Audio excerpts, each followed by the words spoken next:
CBT নিয়ে তো preparation video করে দিয়েছি।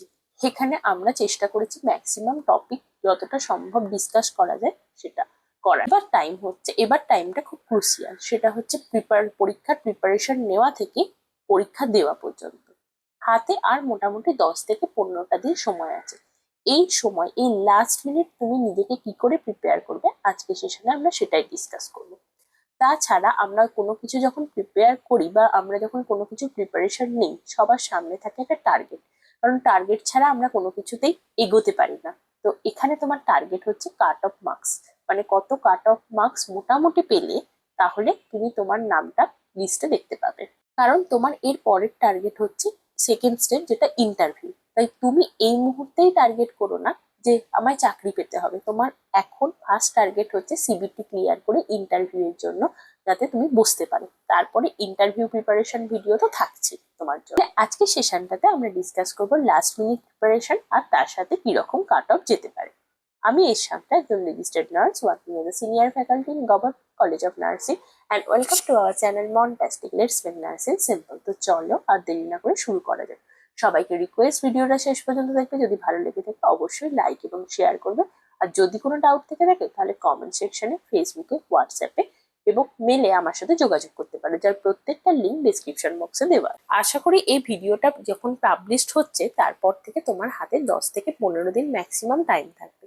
তো এই 10 থেকে 15 দিন টাইমটা কিন্তু খুবই ক্রুশিয়াল তোমার জন্য। কারণ এতদিন তুমি যা প্রিপারেশন নিয়েছো, কিন্তু এই 10 দিনকে তুমি কিভাবে ইউটিলাইজ করবে আজকে আমরা সেটাই বলবো। প্রথম কথাই হচ্ছে এই লাস্ট 10 দিনে তুমি নতুন কোনো টপিক পড়বে না যেটা তুমি আগে কখনো পড়োনি বা আগে এর নাম কোনোদিন শোনোনি।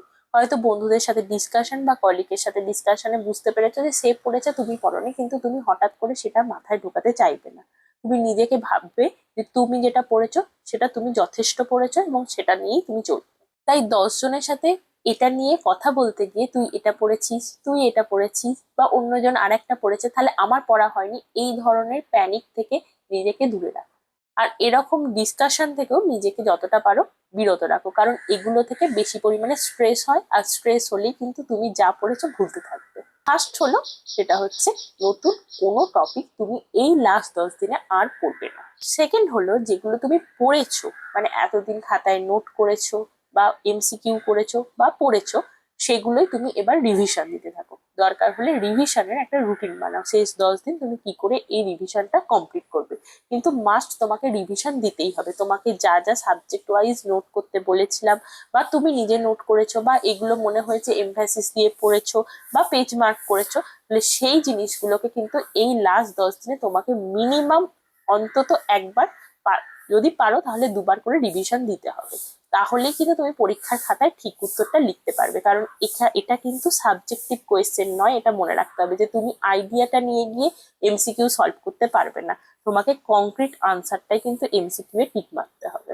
এতক্ষণ বললাম যে কি কি করবে না, এবার চলে আসছি যে এই কদিনে তুমি কিরকম ভাবে পড়বে আর কি কি পড়বে। প্রথম কথাই হচ্ছে একটা রুটিন বানাবে যে কোন সাবজেক্টের পিছনে আমি কতটা টাইম দেবো রিভিশনের জন্য। আবার বলছি রিভিশনের জন্য, কোনো নতুন টপিকের জন্য নয়।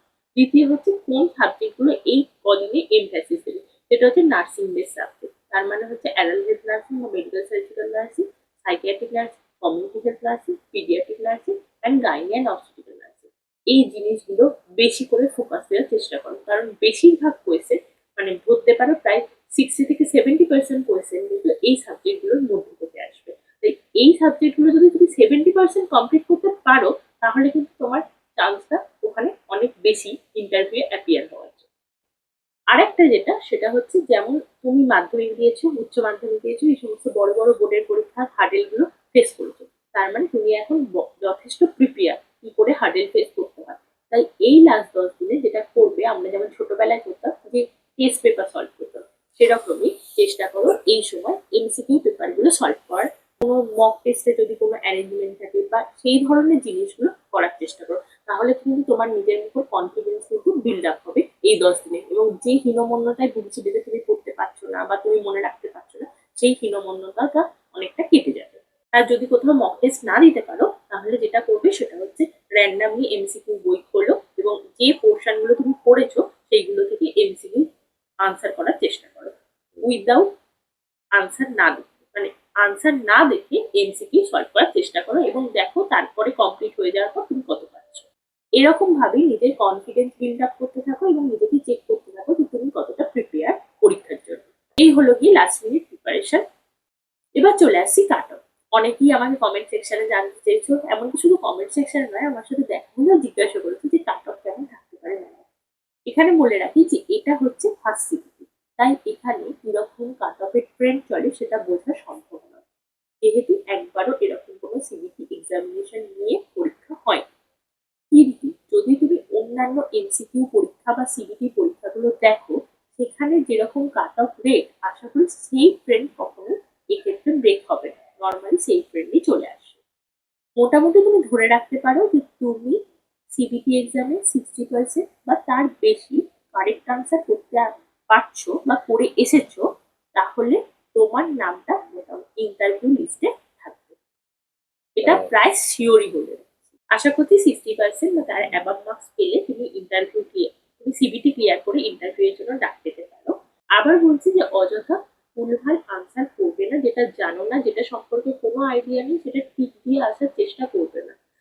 যখন কম্পিটিশনটা হাই তখন তোমার কিন্তু বিচার হবে যে কত তুমি ভুল আনসার করেছো, সেম মার্কস পেলেও তুমি কিন্তু অনেকজনের পিছনে চলে যেতে পারো। তাহলে তোমরা এইভাবে লাস্ট প্রিপারেশন নিতে পারো। আজকের সেশনটা এই পর্যন্তই। সবাই সুস্থ থেকো, ভালো থেকো।